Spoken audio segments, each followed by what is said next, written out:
Bismillahirrahmanirrahim. Assalamu alaikum, everyone. Today is our seventh lecture, seventh class, and we will be discussing about another way to represent our data. This is a bit different from uh, histogram and the other methods we were using. We will move on and we will see how we will do it. So, first of all, stem and leaf is our main heading, and it says stem and leaf plot and box plot. So in this lecture, we will be doing around two ways to represent our data, and we will see why are they different and what is the purpose of them for using it. So moving forward, first of all, we have stem and leaf plots. So what is the meaning of stem and leaf? अमूमन आप देखते हैं, आप दरख्त को पढ़ते हैं जिसके पत्ते होते हैं, शाखें होते हैं, हर शाख से कोई ना कोई उसका पत्ता निकल रहा होता है. एग्जैक्टली उसी बेसिस पर इस प्लॉट का नाम स्टेम एंड लीफ रखा गया है कि आप एक शाख बनाते हैं फिर उसके बहुत सारे हम पत्ते बनाते हैं. तो we will see how we will present our data using stem and leaf plots और इसके क्या क्या purposes हैं. So first of all, the first point in the slide number 1 says, as a stem and leaf plot provides an alternative to a line plot or a histogram for obtaining a picture of the data distribution with the data can be represented as integer or counting numbers. For example, आपने देखा कि आप histogram के अंदर जो है वो lines बनाते हैं और कलेक्टिवली डेटा को जो है वो लिखते हैं. फॉर एग्जांपल 30 या 35 की वैल्यूज फॉर इंस्टेंस अगर 10 है, वहां पर हम चार्ट बना के या बार बना के उसको बेसिकली रिप्रेजेंट करते हैं. बट ओवर हियर हम क्या करेंगे, एक लाइन बनाएंगे जिसके अंदर एक साइड पे आपके स्टेम होंगे, स्टेम से मुराद भी इंशाल्लाह वी विल सी कैसे उसको रिप्रेजेंट करते हैं, और फिर उसके लीव्स होंगे. इसमें बेसिकली नंबर्स जो है हमारे पास आ रहे होंगे और नंबर्स को किस तरीके से हम रिप्रेजेंट करते हैं वो second point says the resulting graph looks very much like a line plot or a histogram. However, this type of plot can be constructed very quickly. आप देखेंगे जो ग्राफ होता है वो रिलेटिवली हिस्टोग्राम या प्लॉट या लाइन प्लॉट की तरह होता है, लेकिन ये जो है थोड़ा सा क्विकली आपका बन जाता है. इसके अंदर डायग्राम बनाने की हमको जरूरत नहीं पड़ती है. Third point, it says it can be used, for example, when a teacher wants to construct a graph on a chalkboard or overhead using data collected by children in the class. अगर आपके पास for example बिल्कुल ही raw data है और आपने class के students से कुछ data collect करा है एंड उसको देखते हुए हमें कोई प्लॉटिंग करनी है, तो we use this form of method to present और to represent our data. Number 4 slide, it says, number 4 point, it says the children can simply call out their numbers one by one and teacher can enter the numbers onto the graph. देखिए हर बच्चा बोले for example मैंने for example 37 marks में 37 numbers मैंने gain करे, मैं क्या करूंगा, टीचर वहां पर जो है वो 37 इजीली लिख सकती है. तो इन नेक्स्ट स्लाइड हमारे पास इसकी एक रिलेटिव एग्जांपल है एंड वी विल सी कि उस एग्जांपल को किस तरीके से हम स्टेम में लीफ के अंदर प्लॉट करते हैं. So here comes the example. Stem and leaf plot an example data set. Eric third period PE class just had a fitness exam. अमूमन हमने देखा है कि जो भी हमारी फॉर एग्जांपल क्रिकेट टीम्स होती हैं, बास्केटबॉल टीम्स होती है, या फॉर इंस्टेंस हमारे पास किसी भी स्पोर्ट्स के अंदर जो टीम्स एग्जिस्ट करती हैं उनके फिटनेस टेस्ट होते हैं. हम अमूमन चेक कर रहे हैं. For example Pakistani cricket team जो है आजकल वो मशहूर है क्रिकेट के अंदर कि यो फिटनेस टेस्ट होता है, और अगर कोई भी जो प्लेयर है उसके अंदर अराउंड 17 to 18 पॉइंट्स स्कोर करता है, जो भी क्रिकेट टीम का बेसिक कट ऑफ मार्क्स होते हैं, कट ऑफ पॉइंट होता है, उससे अगर ज्यादा अचीव करता है फिर जाके वो फॉरवर्ड बढ़ता है, यानी कि आगे वो फिर खेल पाता है. सिमिलरली यहाँ पर हमारे पास जो है वो एक फिटनेस टेस्ट हुआ, उसके स्कोर है. तो वी विल सी क्या है यहाँ पे, each child did as many situps as he she could do in 1 minute. Fitness test basically यहाँ पे क्या था कि उसको उठक बैठक करनी है, फिट सिटअप्स करने, और अभी चेक करना था कि 1 मिनट में कौन कितने कर सकता है. तो एरिक्स स्कोर वाज, एरिक जिसको जो बच्चा था जिसको स्कोर था उसने अपना काउंट किया तो उसका 45। How well did he do relative to the rest of the class? The data for the class are as follows. अब क्वेश्चन क्या है हमारे पास, क्या उसने पूरी क्लास से बेहतर करा है, कितना बेहतर उसने पूरी क्लास के अंदर किया. तो we will see over here कि हम इसको किस तरीके से जो डाटा हमारे पास है और हम चेक करते हैं और कितने नंबर अवेलेबल है. We have 49, 58, 57, 43, 46, 35, 42. एक नंबर ऑफ नंबर्स है हमारे पास. कितने स्टूडेंट्स के हम चेक कर लेते हैं. इफ यू विल काउंट तो हमारे पास 1 2 3 4 5 6 7 8 9 10 11 12 13 14 15 16 17 18 19 20 21 22 23 24 25 26 अराउंड 26 स्टूडेंट्स हैं हमारे यहाँ पे जिनका ये डाटा सेट एक क्लास के अंदर लिया गया है और उन्होंने कितनी सिटअप्स या फिर कितने उठक बैठक एक मिनट के अंदर की. अब स्टेम एंड लीफ के अंदर मेनली हम कैसे प्लॉट करेंगे हम चेक करेंगे. In a stem and leaf diagram, we separate the digits of each of the point into rightmost digit versus the rest. यानी कि जो आपका राइट हैंड साइड का डिजिट होता है या उसको बेसिकली स्प्लिट कर देते हैं और अब इंशाल्लाह एग्जांपल में देखेंगे किस तरीके से इसको हम प्लॉट करेंगे. So far the example, the first place becomes the leaf. जो पहली आपकी प्लेस है वो लीफ बन जाती है, पत्ता बन जाता है and the rest of the numbers become the stem. जो बाकी जो है वो एक उसके स्टेम में काउंट हो जाता है. So in the above data set, we can split the numbers into numbers of 10 and the numbers of 1. यानी कि 10 वाले जो साइड होगी वो stem कहलाएगी, 1 वाली साइड जो है वो आपकी leaf कहलाएगी. For example, 49. 49 कैसे बनता है? 49 becomes 40 plus 9. 410 plus 9 ones. We are not restricted to two-digit numbers. For example, we could have collected forearms length in mm, in which the case might be 100 or greater. 149 हो सकता है. उसके अंदर हम क्या करेंगे, 14 हमारे टेंस हो जाएंगे, 9 हमारे वंस हो जाएंगे. यू विल सी एक साइड में हमारे पास सारे टेंस होंगे. अब वो 1 यानी कि 10 20 30. अब 10 को हम रिप्रेजेंट बेसिकली इस साइड से 1 से करेंगे, 20 को रिप्रेजेंट 2 से करेंगे और जो बाकी राइट हैंड साइड होगी जो उसके नंबर हैं 1 है 2 है 4 है 5 है हम उसको उसी तरीके से रिप्रेजेंट करेंगे. So moving to our third slide. अब यहाँ पे मेथड पूरा बताया हुआ है कि हम how many steps do we have to construct a stem and leaf diagram. The method of construction. Find the largest and the smallest score. वहाँ पर largest क्या है and smallest क्या है. So if we see our example, तो इसके अंदर आप चेक करेंगे जो largest value है हमारे पास that is 64 और जो smallest value है that is around 34. 30 और 60 यानी कि इसके बीच की वैल्यूज आपके पास हैं, इससे बड़ी वैल्यूज और इससे छोटी वैल्यूज हमारे पास नहीं है. तो व्हाट वी विल डू, अब जब हम स्टेप नंबर 2 पे आएंगे तो what is my step number 2, because the smallest number 34 has a 3 in 10 place and the largest number 64 has a 6 in 10 place, the step will be the digits 3 to 6. जैसे मैंने आपको कहा कि 3 4 5 6 हम स्टेम्स लेंगे क्योंकि इसके अंदर ही सारे के सारे नंबर्स लाई कर रहे हैं. For a younger children, you may want to simplify. Write down all the tens place 1 to 9.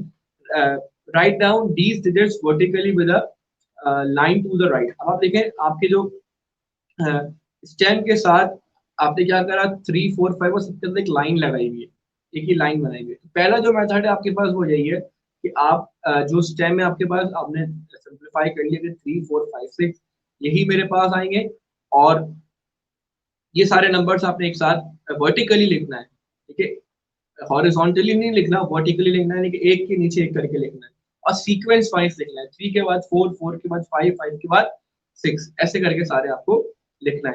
अच्छा, इसमें स्टूडेंट्स अमूमन ये सवाल करते हैं फॉर एग्जांपल सर अगर 3 के बाद 4 में कोई भी आपकी वैल्यू नहीं आ रही तो क्या करें, यू हैव टू राइट 4 क्योंकि आपको वर्टिकली एक करेक्शन में चलना है, कंटिन्यूअस वे में चलना है. अगर उसमें कोई वैल्यू नहीं होगी तो वहां पर कुछ लिखने की जरूरत नहीं, आप लिखें 3 4 5 6 और उसके जो लीव होगा वो बेसिकली यहाँ पे खाली रहेगा, वो एम्प्टी रहेगा. So coming to step number 3 now. Step number 3 says separate each score into a stem, a number of tens and a leaf the one digit. Write down the leaf on the plot next to the stem. For example, the first score is 49. 49 का मतलब क्या, 40 and 9. 40 को represent किससे कर रहे हैं stem में, bye 4 और 9 हमारा 9 से ही रिप्रेजेंट होगा. यहाँ पर क्या हुआ, आप please look into our step number 3। तो स्टेप नंबर 3 के अंदर 40 नहीं लिखा मैंने, 40 को आई हैव रिप्रेजेंटेड बाय 4, ठीक है, और यहाँ पर क्या लिखा है 9 लिख दिया। तो ये बेसिकली जब मैं रीड आउट करूंगा, जब मैं अपने पास अंडरस्टैंड करूंगा, तो ये बेसिकली 49 का नंबर ऐसे मिलेगा। तो ये मेरी लीफ कहलाती है और ये मेरा स्टेम कहलाता है। जो हमारे बेसिकली आपके लेफ्ट हैंड साइड पे नंबर आ रहे हैं और राइट हैंड साइड पे सारे लीव्स आएंगे, वो 1 2 3 4 5 6 7 8 9 तक हो सकते हैं। तो this was my third step. Now moving forward towards our fourth step. कैसे मैं कंटिन्यू करूंगा, अब जितनी भी मेरे पास वैल्यूज थी उन सबको मैं यहाँ पर लिख लूंगा। अब 3 के अंदर आप चेक करें एग्जांपल्स में 35 एक नंबर था, 36 था, 34 था एंड 38। तो व्हाट आई डिड, मैंने सारे लिख लिए 5 6 4 एंड 8। अब 3 और 5 का मतलब क्या है 35, 3 एंड 6 का मतलब क्या है 36, 3 एंड 4 का मतलब क्या है 34 एंड सो ऑन, 6 एंड 4 का मतलब क्या है 64। तो बेसिकली हमारे पास ये तरीका है इसको करने का, लेकिन यहाँ पर हम अपना जो सोल्यूशन है वो एंड नहीं करते।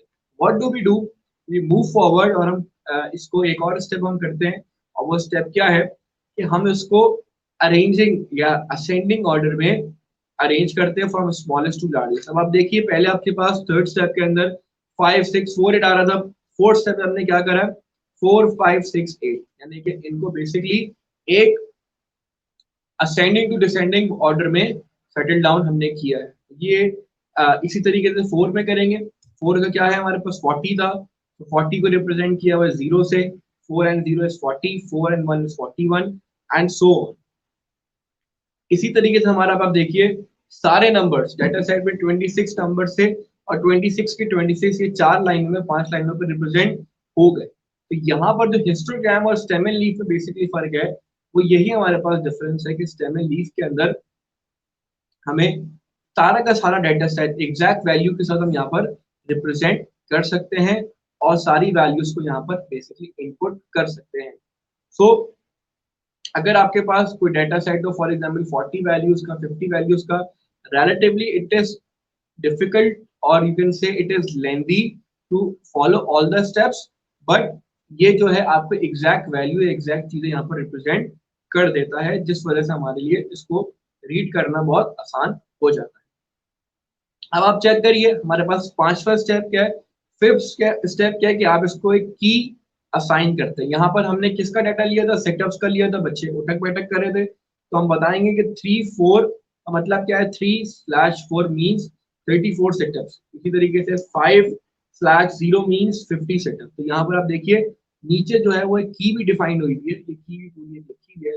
तो ये की लिखना बहुत कंपलसरी है, बहुत जरूरी है। अगर आप ये नहीं लिखेंगे तो you will end up losing marks.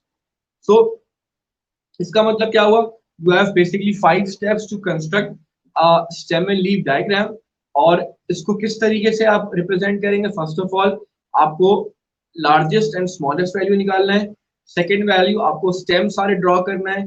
30 को आप लिखेंगे 3 से, 40 को आप लिखेंगे 4 से, 50 को आप लिखेंगे 5 से।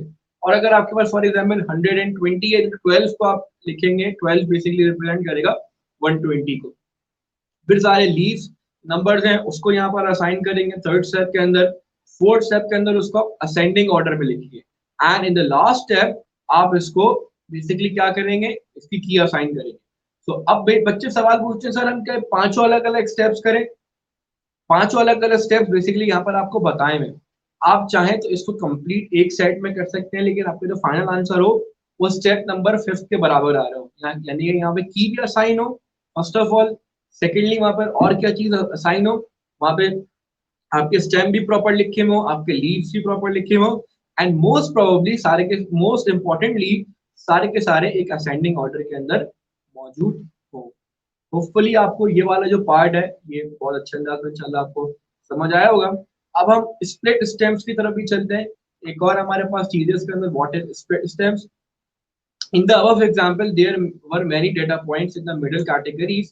Spreading the data out might reveal additional patterns. अब आप देखिए हमने क्या करा कि इसको थोड़ा सा स्प्लिट कर दिया, यानी कि 3 के अंदर पहले सारी वैल्यूज आ रही थी 4 5 6 8, 4 के अंदर अच्छी खासी वैल्यूज की हमने इसको स्प्लिट कर दिया, यानी कि 3 के नीचे एक डॉट लगाया हुआ है। डॉट का मतलब क्या है कि वो डॉट पी यहाँ पर 3 ही रिप्रेजेंट कर रहा है।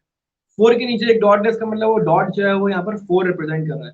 सिमिलरली 5 के नीचे एक डॉट है, वो यहाँ पर 5 रिप्रेजेंट कर रहा है। 6 के नीचे कोई डॉट नहीं, क्योंकि 6 के पास कोई और वैल्यू नहीं थी।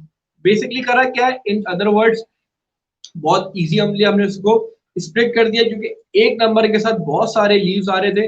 हमने क्या करा कि उसको दोबारा लिखा, लेकिन दोबारा आप एज अ नंबर फॉर्म में नहीं लिखेंगे, दोबारा आप एक बेसिकली जिसको रिप्रेजेंट करेंगे एक कलर्ड कह लेंगे, कलर्ड ब्लैक कलर के डॉट से, जो थोड़ा सा आप लगे कि भाई वो प्रॉपर डॉट है। और उसका मतलब क्या होगा कि उसका ऊपर वाला नंबर, यानी कि डॉट के ऊपर वाला नंबर अभी फॉर एग्जांपल क्या है, 3 है, यहाँ पर basically it is representing 3 over here. Similarly 4 के नीचे जो डॉट है वो 4 रिप्रेजेंट कर रहा है, 5 के नीचे it is representing 5। And you can see हमने यहाँ पर क्या किया हुआ है, अपनी जो लास्ट की डिफाइन की हुई, की का मतलब क्या, 3/4 इज 34 सिस्टम डॉट /5 इज 35। अगर 3 के नीचे डॉट है तो वो 3 को रिप्रेजेंट करेगा, 4 के नीचे है तो 4 को रिप्रेजेंट करेगा, and so on. So this was split stamp. आपको कह सकते हैं क्वेश्चन के अंदर कि please make a split stamp of this question. तो स्प्लिट स्टैम्प में अगर आप क्या करेंगे, अगर आपके पास एक से ज्यादा वैल्यूज आ रही हो, इवन 2 से ज्यादा आ रही हो, तो आप उसको स्प्लिट कर सकते हैं। यहाँ पर देखिए 3 के अंदर आपके पास 4 5 6 8 था, तो 4 वहां पे ले लिया, बाकी 5 6 8 यहाँ पर इन्होंने दूसरे वाले में डाल दिया। आप दोनों तरीके से कर सकते हैं। आप ये भी कर सकते हैं कि 4 के साथ 5 भी ले लें और नीचे वाले का 6 8 दे दें। यू कैन डू एनीथिंग, लेकिन इसमें जो बेसिक पार्ट होता है वो ये होता है कि 1 till 4 जो है आपकी वो पहले पार्ट में आती है, फिर 5 till 9 जो है वो दूसरे पार्ट में आती है। ऐसा ना हो कि आप पहले वाले उसका अंदर 3 6 लिख रहे हो और दूसरे वाले में 3 5 लिख रहे हो, ऐसा नहीं होगा। अगर पहला वाला नंबर है फर्स्ट 3 है, तो it will have numbers till 0 till 4, और दूसरे वाले में 5 till 9 तक आपके पास वैल्यूज आएंगी। ठीक है, तो ये स्प्लिट स्टेप का मेन मकसद है। मेन इसके अंदर क्या है कि आप शुरू के जो 5 नंबर्स होते हैं 0 till 4 पहले वाले में लिखते हैं, बाद के जो नंबर्स होते हैं 5 till 9 वो दूसरे वाले सेट के अंदर आप लिखते हैं। ओके, सो इसकी एक और एग्जांपल, अगर आपके पास 2 क्लासेस का कंपैरिजन करना है, आपको 3 क्लासेस का कंपैरिजन करना है, बेसिकली 2 क्लासेस का कंपैरिजन हम करते हैं, जिसको हम कहते हैं we say that back to back stem and leaf plots। back to back stem and leaf plots का मतलब क्या है, यानी कि 2 क्लासेस का अलग अलग यहाँ पर रिप्रेजेंट हो रहा है, क्लास 1 का भी हो रहा है, क्लास 2 का भी हो रहा है। अब क्या हुआ, स्कूल ने जाहिर सी बात है तमाम तरह क्लासेस का सेटअप एक कंपटीशन टाइप या फिटनेस टेस्ट किया होगा, तो सारी क्लासेस का आ रहा होगा। आप अमूमन चेक कर देंगे हमारी क्लासेस जो है वो 3 सेक्शंस में डिवाइड होती हैं, प्राइमरी, मिडिल एंड सीनियर। तो प्राइमरी का फॉर एग्जांपल क्लास 1 एंड 2 उसके अंदर आती है। हम यहाँ पे इन्होंने चेक करा, कंपैरिजन कर रहे हैं, what states like the like line plots and histograms, stem and leaf plots can be used to compare two condition, two situations. For example, might be data for a second class, perhaps of older children, or from a class which has doing sit-ups every day or couple of weeks. यहाँ पर हमारे पास class 1 and class 2 का data है, comparison of sit-ups per minute in 2 classes। क्या करा यहाँ पे, कुछ नहीं करा, राइट हैंड साइड पर जो है वो अलग से इसके लीव्स बना दिए, लेफ्ट हैंड साइड पर इसके लीव्स, यानी क्लास 2 के लीव्स अलग हैं, क्लास 1 के लीव्स अलग हैं। सेम क्या है, सिमिलर चीज आपकी एक है, वो है कि आपके नंबर्स जो हैं, यानी कि जो आपकी स्टेम है वो सबके सेम है, और यहाँ पर स्प्लिट स्टेम्स के फॉर्म में इन्होंने बनाया हुआ है। तो 3 के नीचे जो डॉट है इसका मतलब वो भी 3 रिप्रेजेंट कर रहा है, 4 के नीचे जो डॉट है वो भी 4 रिप्रेजेंट कर रहा है, 5 के नीचे जो डॉट है वो भी 5 रिप्रेजेंट कर रहा है। अगर आप क्लास 2 की वैल्यूज कैलकुलेट करें तो क्लास 2 की वैल्यूज क्या है, 32, यानी कि 32 होगा आपका। इसी तरीके से 33 का मतलब क्या होगा, 33 होगा। स्टेम आप हमेशा काउंटिंग में पहले ही रखेंगे, लीफ को आप हमेशा बाद में रखेंगे। और यू कैन सी कि हमारे पास जो नीचे की बनाई हुई है, विच इज वेरी इंपॉर्टेंट, की मेंशन करना जरूरी है। 3 को 4 का मतलब क्या है, रिप्रेजेंट्स 34 सिटअप्स, एंड 05 का मतलब क्या है, रिप्रेजेंट्स 50 सिटअप्स। 5 सिटअप्स नहीं रिप्रेजेंट कर रहा, 50 ही कर रहा है। आपको आई हैव टोल्ड यू ये स्टेम हमेशा पहले आता, फिर हमारे पास बाद में उसकी लीफ आती है, और उसको फिर हम बाद में कैलकुलेट करते हैं। So this is for back to back stem and leaf plot. इससे पहले जो हमने पढ़ा वो स्प्लिट स्टेम पढ़ा, और इससे पहले जो हमने पढ़ा how to construct a stem and leaf plot. इसके अंदर 3 कैटेगरीज हैं। एक सिंपल हमारे पास कैटेगरी है स्टेम एंड लीफ की। सेकंड कैटेगरी जो हमारे पास है वो स्प्लिट स्टेम है, और थर्ड कैटेगरी जो हमारे पास है वो बैक टू बैक है। लेकिन दो क्लासेस को आप अगर कंपेयर कर रहे हो तो please keep one thing in mind कि अगर आपको स्पेसिफाई किया हुआ है कि स्प्लिट स्टेम करें तो you can use split stem. अगर स्पेसिफाई नहीं किया हुआ है तो then you can also use split stem word. Now we will move forward towards another way to plot our data that is comparatively similar to stem and leaf, but we need to do something and some other thing in it so that we can easily compare it. And the next part is box plot. अब आपको नाम से भी समझ आ रहा है और यहाँ पिक्चर के अंदर भी एक बॉक्स बना हुआ है, एक पूरा बॉक्स टाइप बना हुआ है। तो बेसिकली इसमें होगा क्या कि आप एक बॉक्स की फॉर्म में अपने डाटा को रिप्रेजेंट कर रहे होंगे। यहाँ पर जो आपका सेट है, डाटा सेट है, उसके अंदर कोई एक बॉक्स बन रहा होगा। कैसे कंस्ट्रक्ट करते हैं, what is box plot? Now coming to its first slide. So box plot provides a visual representation of 5 number summary. Main important point over here, जो आपका बॉक्स प्लॉट है वो 5 चीजें यहाँ पर एक साथ रिप्रेजेंट कर रहा हो। क्या अमूमन आपको पता है कि जो हमारे सीनियर मैनेजर या सीनियर पोस्ट के अफराद होते हैं वो समरीज पर रिलाई करते हैं अदर देन वॉचिंग पूरा डाटा, और वो समरीज को बताते हैं भाई इसका फॉर एग्जाम्पल मीन बताएं, मॉड बताएं, या लोअर क्वार्टाइल बताएं, अपर क्वार्टाइल बताएं। तो ये जो बॉक्स प्लॉट है ये आपको 5 चीजें या 5 चीजों की समरी बताता है। Consisting of median, what is median? The middle point of the data range. For example school के अंदर सिटअप्स का कंपटीशन हुआ या फिटनेस टेस्ट हुआ, फिटनेस एग्जाम हुआ, तो अमूमन प्रिंसिपल पूछते में बताएं कि एवरेज या मीडियन बच्चों ने कितने सिटअप्स करे। तो वो सारे क्लासेस के नहीं उठाएंगे लेकिन अपने चेक करेंगे मीडियन वैल्यू क्या है। इसी तरीके से सेकेंड चीज क्या रिप्रेजेंट होती है? सेकेंड चीज is upper and lower quartiles. आपको पता है Q3 and Q1 the numbers below the highest quarter of the data and the above the lowest quarter, ठीक है। And the largest and the smallest, यानी कि एक्सट्रीम वैल्यूज। तो largest value होती है, स्मॉलेस्ट वैल्यू होती है, मीडियन वैल्यू होती है, और आपके क्वार्टाइल्स Q1 एंड Q3 होते हैं।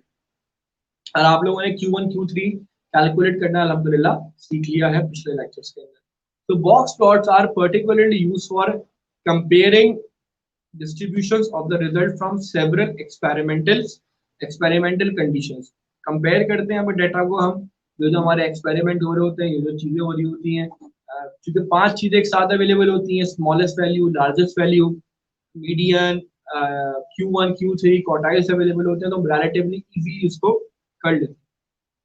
Third part is more than any other type of a graph, they focus the user on several key statistical concepts, perhaps the most important of which is that data can be summarized. Very important point over here कि data को किस तरीके से summarise करना है, data किस तरीके से समराइज फॉर्म में मिलता है, वो इंपॉर्टेंट पॉइंट है। क्योंकि हम जितने भी ये स्टैटिस्टिक्स पढ़ रहे हैं, हम अपने लार्ज डाटा को कंसाइज करते हैं, या हम एक ऐसी चीज में रिप्रेजेंट करते हैं कि हम क्विकली अपनी कंक्लूजन्स या अपनी चीजें जो हैं वो ड्रॉ कर लें, या फॉर एग्जांपल अपना जो डिसीजन है वो हम अपने फाइंडिंग्स पे बना लें।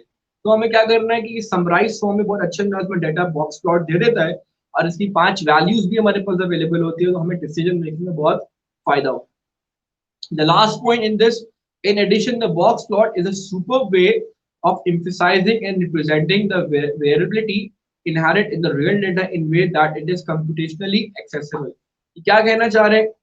अगर डाटा के अंदर जो वेरिएबिलिटी होती है, मतलब वेरिएंस होती है, वो हम इजीली देख सकते हैं। फॉर एग्जांपल मैंने बताया भी था कि अगर आपके पास एक वैल्यू है 0, high smallest and highest value is 100, सो अब आपकी स्मॉलेस्ट वैल्यू 0 है, हाईएस्ट वैल्यू 100 है, लेकिन जब आप उनका मीडियन कैलकुलेट करेंगे बहुत सारी वीडियोस का, फॉर इंस्टेंस वो 30 आ रहा हो, क्योंकि एक बच्चा क्लास करना फॉर एग्जांपल ऐसा हो सकता है पढ़ने में बहुत अच्छा हो और वो 100 और 100 ले जाए, तो क्या पता एक बच्चा ऐसा हो जो एब्सेंट हो जाए और वो एक नंबर भी गेन नहीं कर सकता।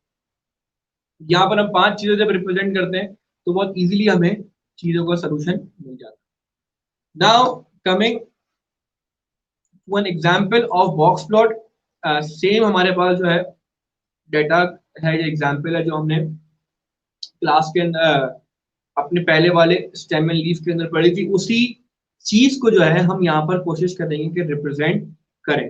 कैसे रिप्रेजेंट करना है इसको चेक करते हैं, फिर इसके जो स्टेप्स हैं इंशाल्लाह वो भी हम देखेंगे। पहले हम इस पूरी इसको समझते हैं, फिर इन द नेक्स्ट स्लाइड्स हम कोशिश करेंगे कैसे इसको ड्रॉ करना है।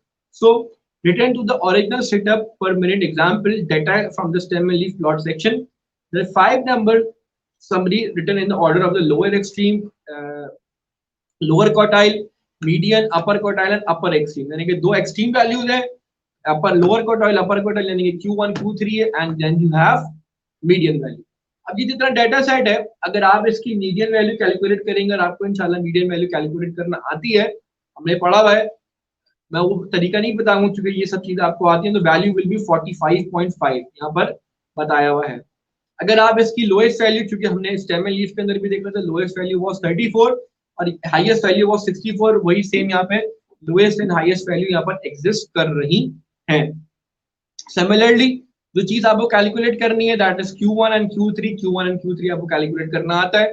फॉर्मूला जो आपको पता है n+1/4 मल्टीप्लाई बाय 1, अगर Q1 है मल्टीप्लाई बाय 3 अगर Q3 है, और ये जो वैल्यूज आएंगे उस वैल्यूज हम देख लेंगे कि किस वैल्यू पे ये एग्जिस्ट कर रहा है।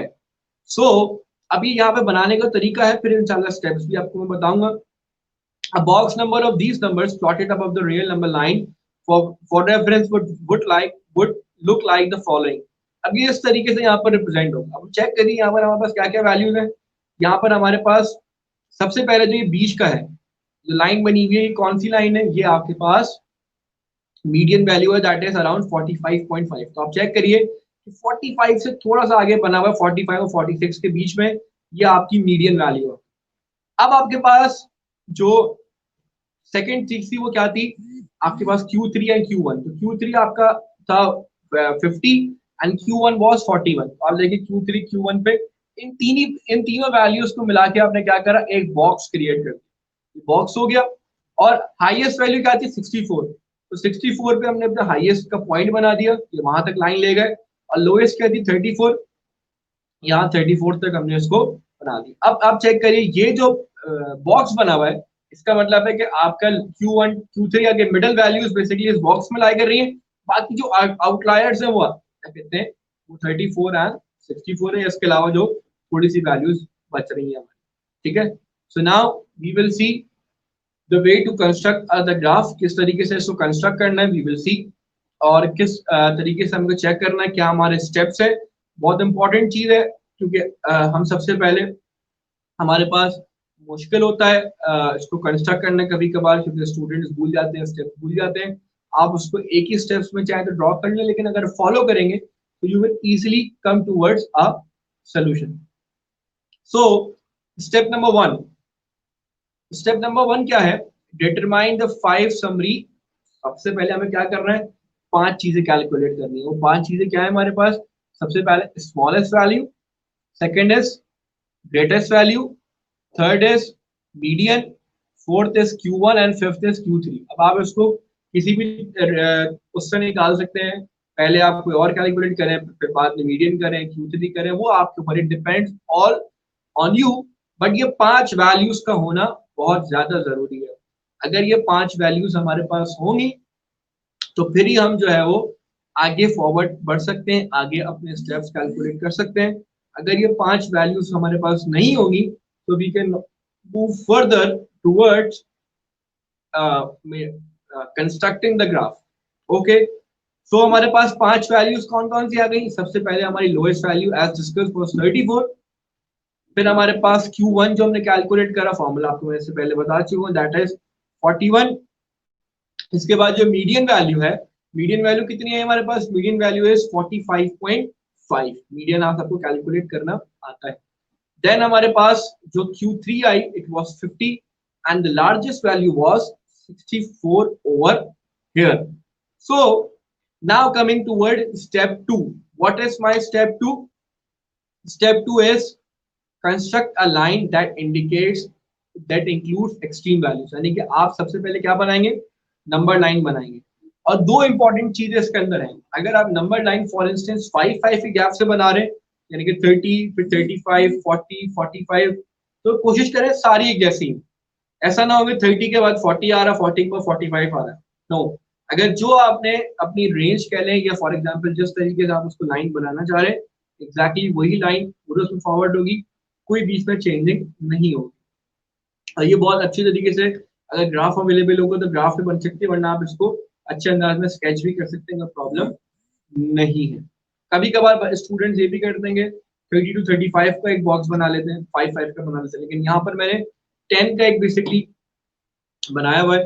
30 to 40, एक एक नंबर, एक एक लाइन जो है वो एक नंबर को रिप्रेजेंट कर रही है, यानी कि 30 के बाद 31, 32, 33, 34, 35 पे थोड़ी सी आप चेक करेंगे बड़ी लाइन है, थोड़ी सी बोल्ड लाइन है, ताकि वो इंडिकेट कर सके ये 30 और 40 का half.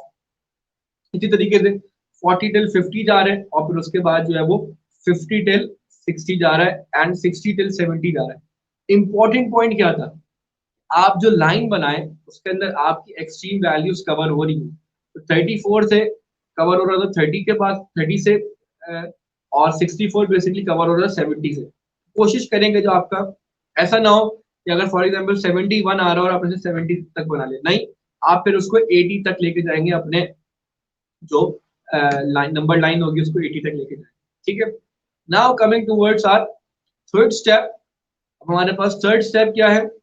Third step is mark the position of 5 numbers in a summary a little above the number line। Number line के ऊपर जो है आप पांचों नंबर्स अपने एक पॉइंट से कोशिश करें रिप्रेजेंट कर दें, एक डॉट से रिप्रेजेंट कर दें, या फिर आप जो है वो एक क्रॉस से कर दें, जो आपको अच्छा लगे उससे रिप्रेजेंट कर दें, लेकिन बिल्कुल माइन्यूट हो, अगर इतना बड़ा ना बनाए कि वो वाजे हो, अगर बाद में इरेज करना भी पड़े तो वो आप इसको इरेज आउट कर दें।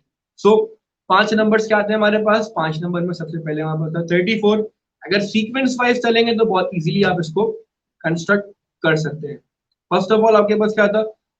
आपके पास सबसे पहले तो 34, वो 34 आपने देखे 34 पे ही कंस्ट्रक्ट किया। 35 से एक नंबर पहले, एक लाइन पहले 34 कंस्ट्रक्ट हुआ है, यहाँ पे एक पॉइंट बना हुआ नजर आ रहा है।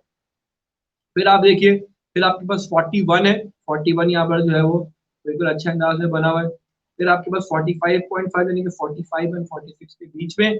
फिर 50 है आपका, 50 से थोड़ा सा इन्होंने आगे प्लॉट कर दिया है, लेकिन ये 50 ही पे आएगा। ठीक है, और उसके बाद हमारे पास क्या है? 64, जो कि एग्जैक्टली 64 के ऊपर बना हुआ है। बॉक्स प्लॉट है, 5 चीजें रिप्रेजेंट करता है। 3 चीजें जो बहुत इंपॉर्टेंट होती है वो क्या है? उसका मीडियन, Q1 एंड Q3। तो मीडियन, Q1 एंड Q3 को हम क्या करते हैं? बॉक्स पे ले आते हैं और मीडियन पर एक लाइन बेसिकली बना देते हैं। अब आप चेक करिए, जो बॉक्स है आपका, बॉक्स भी बिल्कुल एक तरीके से हाफ जो है वो Q1 की तरफ है और हाफ जो है वो तकरीबन Q3 की तरफ है। तो ऐसे ही आपका समझ लेंगे बॉक्स बनेगा। ऐसा नहीं होगा कि आपका मीडियम कहीं और है और वो तकरीबन इस तरीके से आपका प्लॉटिंग होगी, और रिलेटिवली इजीली जो है ये आप इसको बना सकते हैं। फिर आप क्या करेंगे कि बॉक्स के बाद Q3 से लेके आपका जो लार्जेस्ट वैल्यू है वहां तक आप जो है एक लाइन बना देंगे। इसी तरीके से आपका जो Q1 है, Q1 से जो स्मॉलेस्ट नंबर है वहां तक आप एक लाइन ड्रॉ कर देंगे। इन अदर वर्ड्स आपका ये बॉक्स प्लॉट जो है वो पूरा आ जाएगा। इस बॉक्स प्लॉट के बहुत सारे एडवांटेजेस हैं, इस बॉक्स प्लॉट के बहुत सारे फायदे हैं relatively to stem and leaf, क्योंकि स्टेम एंड लीफ जो है वो सारी चीजों को एक साथ रिप्रेजेंट करता है, सारे वैल्यूज एक साथ आ रही होती हैं, लेकिन बॉक्स प्लॉट जो है वो हमें समराइज फॉर्म में 5 चीजें एक साथ दे देता है। तो हम एक तरह से रिव्यू करते हैं, इसका रिकैप करते हैं कि what are my 4 steps to construct the graph. सबसे पहले I need to determine the 5 values. What are my 5 values? Number 1 smallest value, number 2 Q1, number 3 is median, number 4 is Q3 and the last is largest value। ये 5 values अगर exist करेंगी तो फिर ही मैं जो है वो आगे इसको बना सकूंगा। What was my second step? Second step है इसके आप नंबर लाइन बनाएं। नंबर लाइन पे इंपॉर्टेंट पॉइंट क्या था कि आप अपने एक्सट्रीम वैल्यूज को लाजमी कवर कर रहे हो, यानी एक्सट्रीम वैल्यूज उस नंबर लाइन के अंदर लाजमी आ रही हो। थर्ड पॉइंट क्या था आपके पास? थर्ड पॉइंट वाज आप अपनी अपनी नंबर लाइन पर जो पॉइंट्स हैं, जो पॉइंट्स आपने निकाले हैं, उन तमाम पॉइंट्स को प्लॉट करें उनको प्लॉट करने के बाद आपको क्या करना है, उसको प्लॉट करने के बाद बेसिकली आप सबसे पहले अपना बॉक्स बनाएंगे, उस बॉक्स को पुट करेंगे। बॉक्स में 3 लाइंस बहुत इंपॉर्टेंट है, तीनों पॉइंट्स पे 3 लाइंस आपकी बनेंगी Q1 पे, ठीक है। Secondly you have eight Q2, Q2 से मुराद मीडियन, मीडियन पे एंड फिर Q3 पे। उसका पूरा एक बॉक्स आपके पास बन जाएगा और उस बॉक्स से जो है एक्सट्रीम वैल्यू जो आपकी लार्जेस्ट है वहां तक लाइन बन जाएगी और एक्सट्रीम वैल्यू जो स्मॉलेस्ट है आपकी वहां तक लाइन बन जाएगी। So this was it for box plot and I hope कि आपको ये दोनों जो हमारे पास रिप्रेजेंटेशन ऑफ डाटा है ये पसंद आए होंगे और ये आपको समझ आए होंगे। बहुत दोनों इंपॉर्टेंट चीजें हैं, दोनों को अच्छे अच्छे अंदाज में जो है वो समझना है, करना है। इनके जो क्वेश्चन है ट्राई ये वाली एग्जाम्पल आप खुद करें, कोशिश करें। सबसे पहला मसला जो यहाँ पे डायरेक्टली वो है कि आपको वैल्यूज डायरेक्टली प्लॉट करके दे दी है, लेकिन आपको जो है पहले मरहले में वैल्यूज खुद कैलकुलेट करनी होगी, खुद निकालनी होगी। तो कोशिश करें कि इसको खुद करने की कोशिश करें, खुद अटेम्प्ट करें। अगर आप अटेम्प्ट करेंगे तो फिर आपके पास पता चलेगा कि what is your mistake and क्या आप इसमें करेक्ट कर रहे हैं। 2 चीजें हमने आज पढ़ी हैं, first of all is system and leaf and second is box plot. बहुत इंपॉर्टेंट आपके पास पार्ट है इसको कैलकुलेट करना, किस तरीके से हमें कैलकुलेट करना है। होपफुली आपको दोनों चीजें समझ आई होंगी कि there are 5 steps to construct box plot, sorry to construct आप stem and leaf and 4 steps to construct 4 steps to construct box plot। Okay, उधर 5 है, stem and leaf में हमें 4 है, इसको कोशिश करें फॉलो करें। होपफुली ये लेक्चर पसंद आएगा, आप सब इंशाल्लाह खैरियत से होंगे। Thank you very much for your time. Allah Hafiz.